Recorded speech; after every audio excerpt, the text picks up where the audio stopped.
So being a teacher, I couldn't help myself. I had to draw it, you know? I'm sorry if my drawing is not perfect or accurate 100%. I tried, okay? So these ones will phagocytize the bacteria or whatever it is. They basically just like nom it up. They will create a place to like eat it, and they will eat the pathogen and they will consume it, kind of like an amoeba eats, the way that you think of amoebas eating, right? How can we take control of things and prevent autoimmunity despite the fact we may be prone to it?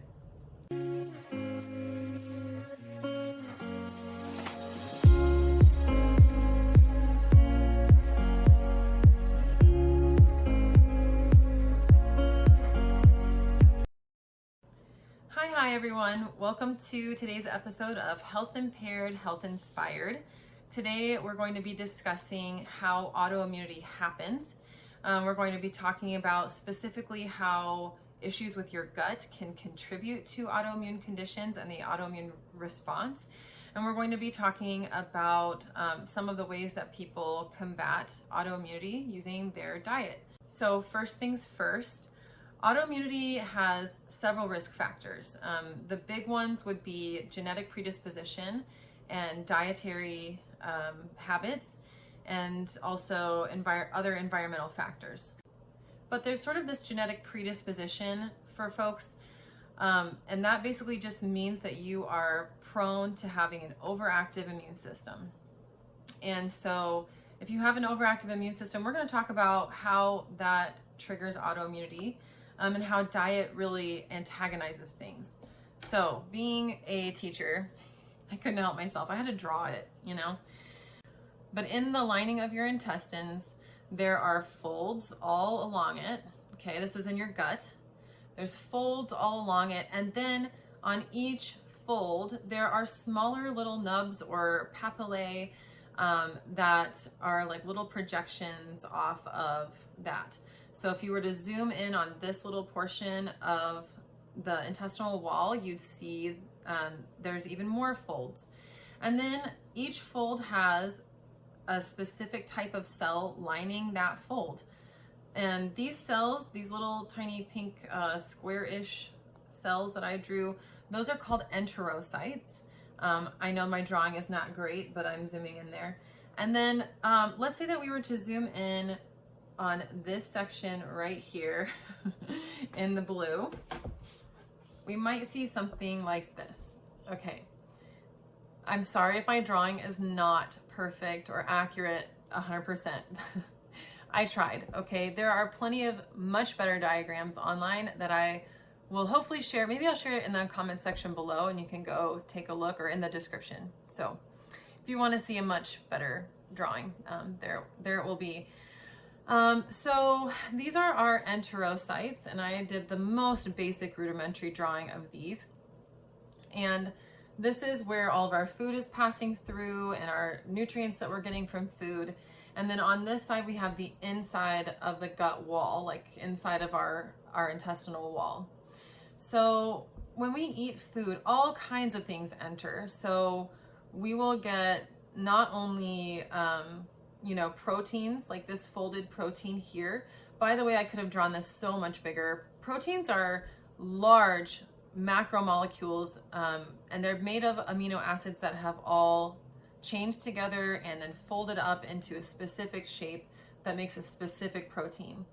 So lots and lots of different types of proteins, and they're huge molecules, basically. Much smaller than that, we have sugar molecules. This is also a type of electrolyte, and sugar molecules have many functions, including providing our cells with energy. And that's how we do cellular respiration. We need that.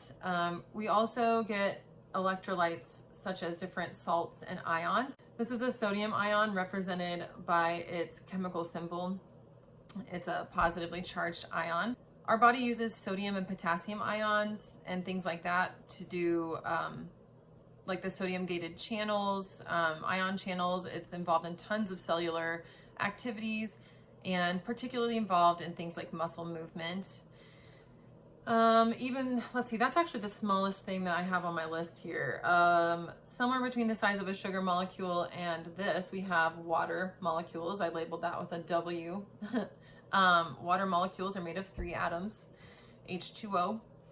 And all of these things get absorbed and used by the body. So these will go through the enterocytes. They're called that because that's where nutrients enter, right?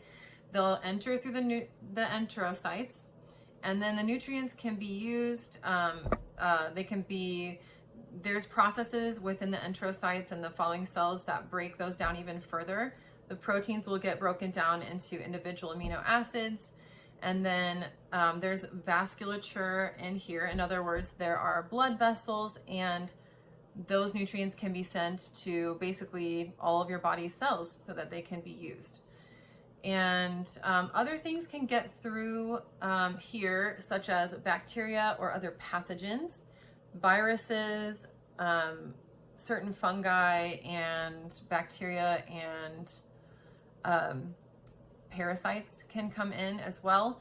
These can be good for us, and our body may want to keep those around, but for any that are bad, those have to be dealt with. I also, you might notice I wrote gluten here. This is G for gluten. We're going to come back to that. Gluten is sort of like a protein. It needs to be broken down. Not every person can really do that very well. Everybody is a little bit different, but bacteria needs to be dealt with. So, let's say that these things are going through the enterocytes along with vasculature, blood vessels and things on this side.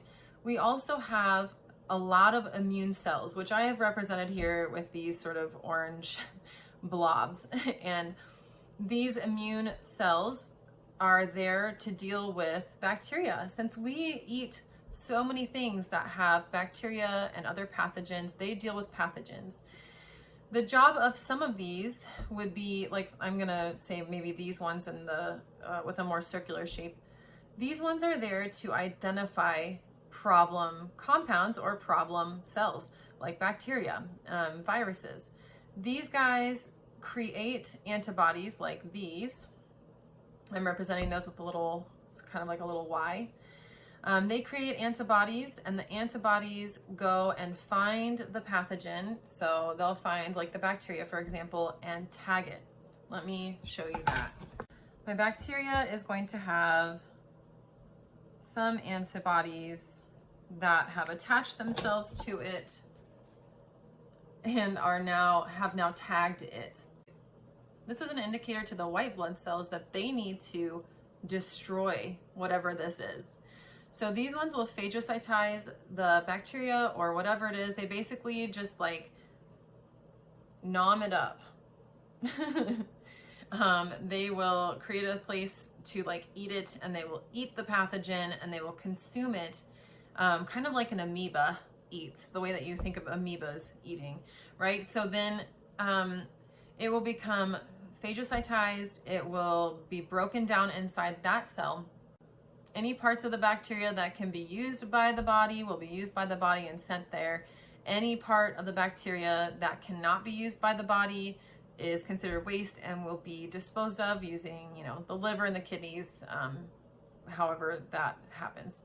So there is a whole process to deal with these invaders. It is estimated that about 70 to 80% of the immune system exists in your gut and behind the intestinal wall.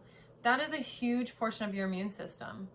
So what is happening in a person that is having an autoimmune response? This is so crucial to understand. There is something called leaky gut, or gut permeability. There are a lot of doctors out there that would have you believe that this is not really a thing. A lot of traditional doctors out there would say that is not real.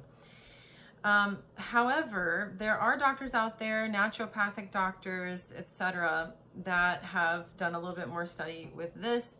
And there is a lot of evidence in scientific literature to indicate that it's a real thing. So in a leaky gut or a gut that has high gut permeability, there has been a breaking down of the cells. There's damage to the lining of the gut, and it is falling apart, guys. So there is a damage to some of the cells there in gut permeability. And now this gut is more permeable, meaning that more things can pass through it. All of these nutrients, proteins that haven't been broken down, sugars that maybe need to be broken down because they're too big and haven't been broken down, and gluten molecules, like all the bigger molecules, and tons of foreign invaders, they can all just kind of pass straight through the wall of the intestines. It's bad because when all of these come through the gut, there are two different things that happen. The first thing that happens when it goes into your gut, there is an inflammatory response. The immune system has inflammatory responses and anti-inflammatory responses most of the time. When it detects a lot of foreign invaders, potential infection, it's going to create an inflammatory response. This inflammation can be in your gut, or you can find secondary inflammation in other places like your joints. In any case, it is uncomfortable. It can cause, I guess, swelling, as you would say, edema. And it's the cause of a lot of symptoms that people experience with autoimmune conditions. So inflammation is bad. And the second thing that the immune system does is that it starts to churn out tons and tons of antibodies.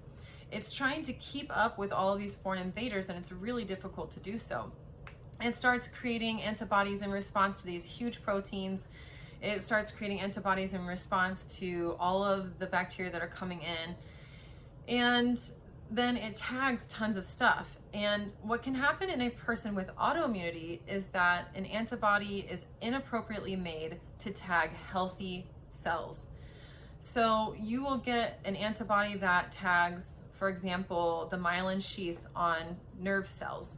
This is what happens in people with multiple sclerosis or MS, and the damage that is done over time to the myelin sheath in the nerve cells is permanent. There's no way for that tissue or those cells to regenerate. It is extremely terrible, and over time it is deadly. So that is a condition that needs to be treated, and a lot of times they treat with immunosuppressants. They try to suppress the immune system because it is on overdrive and it is messing up over and over again. So this can also tag other types of tissue. I have Hashimoto's, and so it tags my thyroid tissue. It goes through the bloodstream and finds my thyroid, and then it's tagged by the antibodies, and then the white blood cells come in and attack. So over time, my thyroid can either become inflamed and enlarged. That's called a goiter. Eventually, it can actually shrink a little bit and atrophy. And if enough cell death happens, you can get a couple different things. You can have either like a thyroid cancer form because the damaged cells are mutating, or you can have basically just overall death of the thyroid, in which case the remaining thyroid will need to be removed, and you will have to replace all of the hormones that were created by the thyroid with artificial hormones, or not necessarily artificial, but with medication. So a lot of folks with Hashimoto's take medication. We do not take immunosuppressants because immunosuppressants really take a toll on the body. They leave you open to infection by very serious pathogens. And so we really don't want to do that unless it's absolutely necessary. This is why if you have one autoimmune condition, you are likely to get another autoimmune condition, because your body is prone to making these mistakes, and the gut permeability is totally an issue. How can we take control of things and prevent autoimmunity despite the fact we may be prone to it? We can support our gut, okay? And there are lots of ways to do that, actually. Supporting the gut is not a one-size-fits-all, but there are lots of things that you can do. The one thing that I would recommend, the one thing that I've tried, is the Autoimmune Protocol. Some people call it the Autoimmune Paleo diet, and that's typically how I refer to it, otherwise known as AIP.